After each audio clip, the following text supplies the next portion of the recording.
వరికుంటపాడు మండల కేంద్రంలోని జిల్లా పరిషత్ ఉన్నత పాఠశాలలో ప్రధానోపాధ్యాయులు వీరభద్రయ్య ఆధ్వర్యంలో ఘనంగా సరస్వతి పూజ నిర్వహించడం జరిగింది. వివిధ పరిమళ పుష్పాలతో సరస్వతీదేవి విగ్రహాన్ని అందంగా అలంకరించారు. స్కూల్ చైర్మన్ చావా లక్ష్మీనారాయణ, 10వ తరగతి విద్యార్థులు, ఉపాధ్యాయులు అందరూ విచ్చేసి సరస్వతి అమ్మవారికి ప్రత్యేక పూజా కార్యక్రమాలను నిర్వహించారు. 10వ తరగతి పరీక్షల్లో మంచి ఫలితాలు రావాలని కోరుకున్నారు. అనంతరం ప్రధానోపాధ్యాయుడు వీరభద్రయ్య మాట్లాడుతూ విద్యార్థులు పబ్లిక్ పరీక్షలను ఎలాంటి ఒత్తిడి లేకుండా ప్రశాంతంగా రాయాలని, కష్టంతో కాకుండా ఇష్టంతో చదవాలని కోరారు. తదేవ లక్ష్మీ వర్ధనగిరిగా స్వామి యత్ర యోగి శ్రీకృష్ణ యత్ర భద్రంద్రః తత్ర మహాగణాధిపతయే నమః. ఓం దేవీ దేవసందోదనో నిరయమద్యం ధ్యాయామి ధ్యానం సమర్పయామి ఆవాహయామి ఆసనం సమర్పయామి పాదయో పాద్యం సమర్పయామి హస్తయో అర్జునం సమర్పయామి ఉపచారిక స్నానం సమర్పయామి.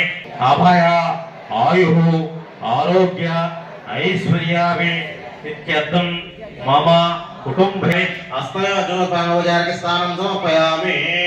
ఓం శ్రీ మహాగణాధిపతయే నమః.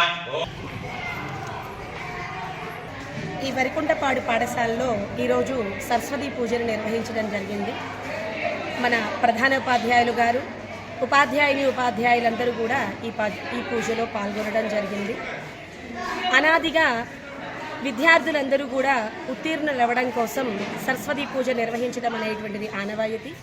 మరి ఈరోజు ఈ పాఠశాలలో 10వ తరగతి విద్యార్థుల కోసమే కాకుండా ఇతర విద్యార్థులందరూ కూడా మంచి స్థాయిలో ఉత్తీర్ణులు అవ్వాలని ఈ సరస్వతి పూజని నిర్వహించడం జరిగింది. సరస్వతీదేవి యొక్క కటాక్షం ఉన్నట్లయితే తప్పకుండా విద్యార్థులందరూ కూడా ఉత్తమ స్థాయిలో ఉత్తీర్ణులు అవ్వడం అనేటువంటి జరుగుతుంది. కాబట్టి ఈరోజు జరిగినటువంటి ఈ సరస్వతి పూజ విధానమంతా కూడా ఎంతో అత్యద్భుతంగా రంగరంగ వైభవంగా జరిగింది. మేమందరం కూడా చాలా సంతోషిస్తున్నాం. విద్యార్థులు ఒత్తిడితో కాకుండా సంతోషంగా ప్రశాంతమైనటువంటి వాతావరణంలో విద్యను అభ్యసించి వారందరూ కూడా ఉత్తీర్ణులు అవ్వాలి అని చెప్పి మనస్ఫూర్తిగా కోరుకుంటున్నాం.